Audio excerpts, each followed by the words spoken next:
हरी विठ्ठल श्री ज्ञानदेव तुकाराम राजा रामचंद्र भगवान की जय। कपिवर्य महारुद्र हनुमान की जय। श्री रामचंद्राय नमः।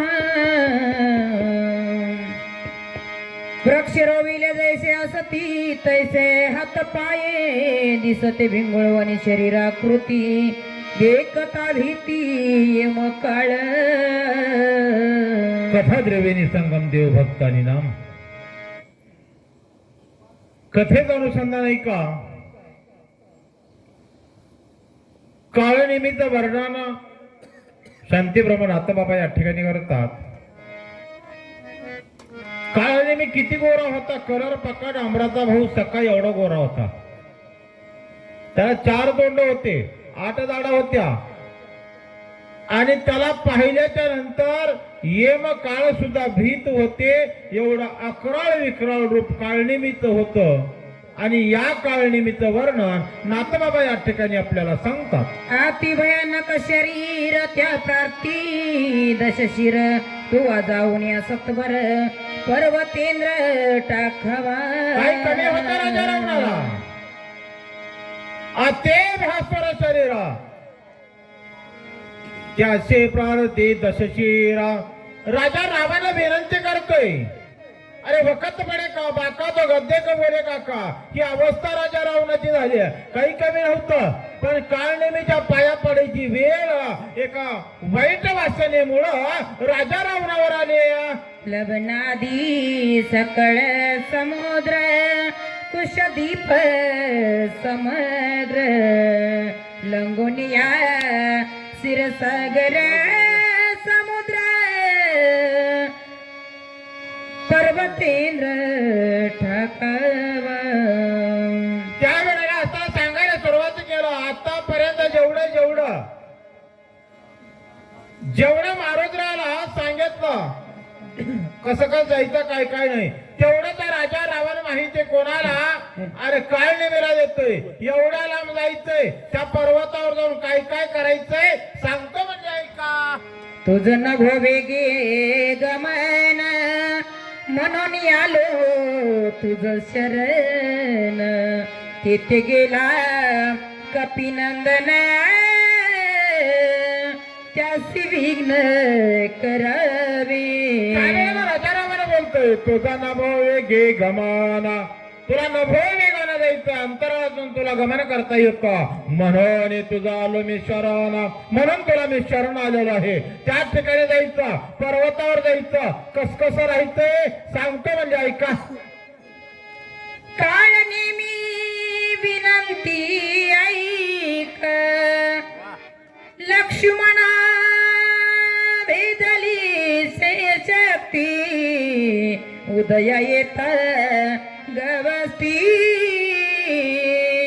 सौमित्र निश्चिती मरेल। हे काय नव्हे, माझी विनंती आहे का लक्ष्मणाला शक्तिभेद झालेला आहे आणि तो जरी या ठिकाणी गेलाच आणि तिकडा औषधी आणण्यासाठी मारुतीला गेलेला आहे, पण आडवा कसं जायचंय राजा रावण काळनेमीला सांगतोय। काळनेमी काही कमी नव्हता, काळनेमी कमी होता का, पण काय ऐकत होता। राजा बोले झाला हले, गरीब बोले दाढी बी न हले, म्हणून काळनेमी ऐकून घ्यायला झालं कसं। या लागी वायुनंदन करुणियाचा वेग उडान दिव्य औषधी आणून स्वय लक्ष्मण उठविल उदयाना येता गबस्ती आणून औषधी समस्ती वाचवावया निश्चिती प्रतिज्ञा मारुती करून गेला। अगोदर झटकन जातो, पटकन औषधी आणतो, लक्ष्मणाला उठवतो। कोण प्रतिज्ञा करून गेलेला आहे तर मारुद्र। आणि म्हणून ही सगळी माहिती राजा रावण काळनेमीला बोलतो। तात्काळ औषधी आणून आताची उठेल लक्ष्मण मग त्यासी झुंजल कोण। राम लक्ष्मण आतुरबळी, राम लक्ष्मण आतुरबळी जरी यदा कदाचित मारुद्राने औषधी आणल्या आणि लक्ष्मणाला जर उठवलं त्याचे झुंजल कोण झुंज देणार आहे। अरे ते आतुरबळी राजा रावण येडा नव्हता, राजा रावण हुशार होता, चतुर नव्हता पण हुशार होता. राजा रावणाला सगळं माहित होतं. त्याला माहित होतं राम आपल्याला ऐकत नाही, आतरवणी आहेत. पण कवी म्हणाले एवढं केलं का? याच्या पाठीमागे खूप मोठा इतिहास आहे. रावणाने एवढं करायला एवढं नव्हता. ज्या वेळेला रावणाला ऋषिवेशामध्ये असताना श्राप मिळाला त्यावेळेला सांगितलं, देवा माझा उद्धार करायचा ना, तुला सुद्धा अवतार माझ्यासोबत घ्यावा लागेल. पहिला अवतार हिरण्यकश्यप हिरण्यकश्यप, दुसरा अवतार रावण कुंभकर्ण आणि तिसरा अवतार शशुपाल आणि वक्रदंत. त्याच्यासाठी देवाला अवतार घ्यावा लागला. मग रावणाला माहित नव्हतं का? माहित होतं. तरी सुद्धा आपण नीट वागावं याच्यासाठी रामाला ऐकायचं होतं. हाती बळी हा वायुनंदन कळी काळा नाटोपे जाण बलिष्ठ सकळ वानर गण त्याशी कोण झुंजावे चपटे करुणी ब्रह्मशक्ती या कळीला आहे उर्मिला पती तव कार्य साधावे हातो हाती उदय गवस्ती न येता चंद्रामृते सदा पूर्ण चंद्राचल म्हणती म्हणून येरी वरी तो द्रोणाद्री जाण नामभिधान विख्यात नामाभिधान विख्यात. प्रयत्न करून लक्ष्मणाला अकळलेला आहे. वैरे होता त्या वैऱ्याला अकळलेला आहे.